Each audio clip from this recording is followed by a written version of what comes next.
हर हर महादेव, जय महाकाल। यदि आपका जीवन समस्याओं से भरा हुआ है, बहुत ज़्यादा संकट है, परेशानियाँ बहुत हैं आपके जीवन में और कोई भी जो कार्य है वो आपका सफल नहीं हो पा रहा है, तो एकादशी के दिन कुछ उपाय गुरुजी ने बताए हैं, वो आप अवश्य कीजिएगा। बहुत ही ज़्यादा सरल उपाय हैं और अचूक उपाय हैं। गुरुजी ने कहा है यदि आप ये उपाय एकादशी के दिन करते हैं तो आपकी समस्त मनोकामनाएं अवश्य पूरी होंगी। तो पहला जो उपाय गुरुजी ने बताया है वो एकादशी के दिन करने के लिए, उसमें आपको 1 लोटा जल ले लेना है। अपने किचन से आप जल भर लीजिए और 11 काले तिल, ध्यान रखिए 11 काले तिल ले लेनी है। बस ये 2 चीज़ें लेकर आपको शिव मंदिर पहुंचना है। वहां जाकर आपको उत्तर दिशा की तरफ मुख करके खड़े होना है और जो आप 1 लोटा जल लेकर गए हैं उसमें एक एक करके आपको काले तिल डालने हैं। श्री शिवाय नमस्तुभ्यम या ओम नमः शिवाय का जाप करते हुए, और उसके बाद ये जो काले तिल वाला जल है वो आपको शिवलिंग के ऊपर समर्पित कर देना है और थोड़ी देर वहीं बैठकर बाबा से आपकी जो समस्या है उसके लिए प्रार्थना करनी है कि वो समस्या समाप्त हो जाए, और आपकी जो भी मनोकामना है उसके लिए बाबा से आपको प्रार्थना करनी है। गुरुजी ने बताया इस उपाय को आप दूसरी तरह से भी कर सकते हैं। यदि आप मंदिर नहीं जा पाए हैं तो आपको क्या करना है, आपको 1 लोटा जल ले लेना है, काले तिल लेने हैं आपको, और आपको थोड़ी सी हल्दी ले लेनी है। 1 चुटकी हल्दी ले लीजिए। हल्दी कोशिश यही करें जो गांठ वाली हल्दी होती है उसे पीस कर ही पूजा में आप यूज करें। तो ये सामग्री लेकर आपको पीपल वृक्ष के पास जाना है। गुरुजी ने कहा है एकादशी के दिन पीपल के वृक्ष में जो भी ये उपाय कर देता है उसके जीवन से समस्त जो संकट हैं, समस्याएं हैं, वो समाप्त हो जाती हैं। माता लक्ष्मी बहुत ज़्यादा प्रसन्न होती हैं उससे। तो आपको क्या करना है, ये 1 लोटा जल, काले तिल और हल्दी लेकर आपको पहुंचना है पीपल के वृक्ष के पास, और वहां जाकर और एक आपको दीपक और तैयार करना है। दीपक तैयार कीजिए और उसमें लंबी बाती आपको डालनी है।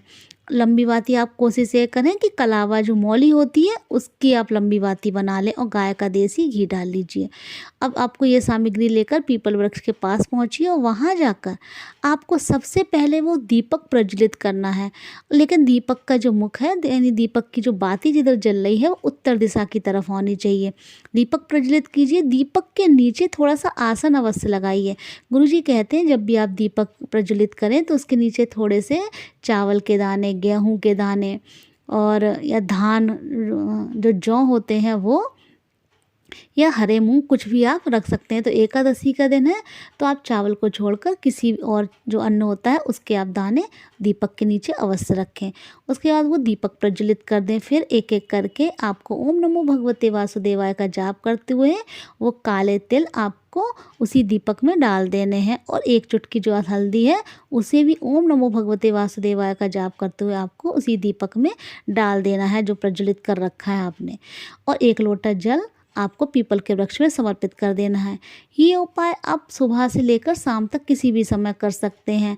यदि आप मंदिर वाला उपाय करते हैं तो सुबह से लेकर शाम तक कीजिए। यदि आप पीपल के वृक्ष में ये उपाय करते हैं तो सूर्यास्त से पहले पहले आपको ये उपाय करना है, उसके बाद में आपको ये उपाय नहीं करना। तो ये उपाय गुरुजी ने बताया है। एक उपाय गुरुजी ने और बताया है। गुरुजी ने कहा है यदि आपके जीवन में धन की बहुत ज़्यादा समस्या है और बहुत ज़्यादा परेशान रहते हैं तो आपको क्या करना है, आपको लेनी है 7 बेलपत्र। 7 बेलपत्र लेनी है, 1 लोटा जल। ये उपाय गुरुजी हमेशा बताते हैं अपनी कथाओं में, और हमने भी कई वीडियो में आपको बताया है कि एकादशी के दिन ये उपाय आप अवश्य किया कीजिए। आपको 7 बेलपत्र लेनी है। बेलपत्र बिल्कुल भी खंडित ना हो, यानी कटी फटी ना हो। और यदि बेलपत्र आपको नहीं मिलती है तो आप शिवलिंग से उठा लीजिए बेलपत्र, और आपको वो बेलपत्र धो के स्वच्छ कर लेनी है, और 1 लोटा जल ले लेना है। अपने किचन से आपको जल भर लेना है, और इस जल में आप कोशिश ये करें कि थोड़ा गंगा जल और मिला लें। अब ये जो बेलपत्र और जो आपने 1 लोटा जल लेकर लिया है उसे लेकर आपको शिव मंदिर पहुंचना है। वहां जाकर ये 7 जो बेलपत्र हैं आपको इसी जल में डाल लेनी है। आपको एक के ऊपर एक बेलपत्र रखिए और इसी जल में डाल लीजिए। श्री शिवाय नमस्तुभ्यम का लगातार जाप कीजिए, और उसके बाद आपको ये जो जल है जिसमें आपने 7 बेलपत्री डाली है, ये जल आपको जो नंदी महाराज बैठे होते हैं शिवलिंग के पास, उनका जो आगे पैर उठा हुआ होता है, एक पैर उनका अंदर की तरफ मुड़ा रहता है, एक पैर उनका बाहर की तरफ रहता है। तो जो बाहर वाला पैर है, जिधर बाहर जो निकला हुआ होता है, उस पर आपको ये जो जल है सारा समर्पित कर देना है श्री शिवाय नमस्तुभ्यम या ओम नमः शिवाय का जाप करते हुए। जब आप जल समर्पित करें तो ये ध्यान रखें कि बेलपत्र एक भी समर्पित ना हो, यानी बेलपत्र जल में से ना गिरे। इस तरीके से आपको सिर्फ जल ही जल समर्पित करना है, बेलपत्र आपको बिल्कुल भी समर्पित नहीं करनी इस उपाय में। उसके बाद जब सातों बेलपत्र उस लोटे में बच जाएंगी तो आपको वो सातों बेलपत्र चाहे आप एक साथ या एक एक करके आपको शिवलिंग के ऊपर समर्पित कर देना है, अपनी मनोकामना बोलते हुए और श्री शिवाय नमस्तुभ्यम या ओम नमः शिवाय का जाप करते हुए। बस ये ध्यान रखें कि शिवलिंग का जो बेलपत्र का चिकनी वाला जो साइड होती है वो वाला हिस्सा शिवलिंग में स्पर्श करें। गुरुजी कहते हैं कि यदि आप ये उपाय एकादशी के दिन करते हैं तो आपके जीवन से धीरे धीरे जितनी भी परेशानियां हैं वो समाप्त होने लगेंगी और आपके जो भी आर्थिक संकट हैं वो भी सब समाप्त होंगे। एक उपाय गुरुजी ने और बताया है, ये आपको उपाय है तुलसी जी के पौधे के पास करना है और इस उपाय को आपको सूर्यास्त के बाद करना है। इस उपाय में आपको एक लंबी बाती का दीपक तैयार करना है। ध्यान रखिए, आपको लंबी बाती का एक दीपक तैयार करना है और उसमें गाय का शुद्ध घी डाल देना है। और आपको लेनी है एक हरी इलायची, जो छोटी वाली इलायची होती है वो आपको ले लेनी है। ये दो चीज़ें आपको लेकर तुलसी जी के पौधे के पास पहुंचना है और वहां जाकर वो जो दीपक आप प्रज्वलित करेंगे उसका जो मुख है वो उत्तर दिशा की तरफ होना चाहिए। इस तरीके से आपको दीपक प्रज्वलित कर देना है माता तुलसी के पौधे के पास। अपनी मनोकामना बोलते हुए लगातार आप ओम नमो भगवते वासुदेवाय का जाप करते रहिए और आपको वो दीपक प्रज्वलित कर देना है। दीपक प्रज्वलित होने के बाद आप जो एक हरी इलायची यानी जो छोटी वाली इलायची होती है वो जो लेकर गए, उस हरी इलायची को आपको अपनी मनोकामना बोलते हुए उसी दीपक में आपको डाल देनी है वो इलायची।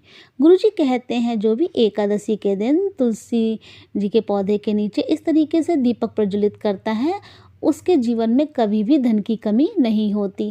तो ये कुछ उपाय हैं, छोटे छोटे उपाय हैं, इन्हें आप आराम से कर सकते हैं और आप इन उपायों को अवश्य कीजिए। तो जो भी ये उपाय एकादशी के दिन करेगा उसके घर से हमेशा के लिए दरिद्रता समाप्त हो जाएगी और आर्थिक संकट कभी भी नहीं आएगा।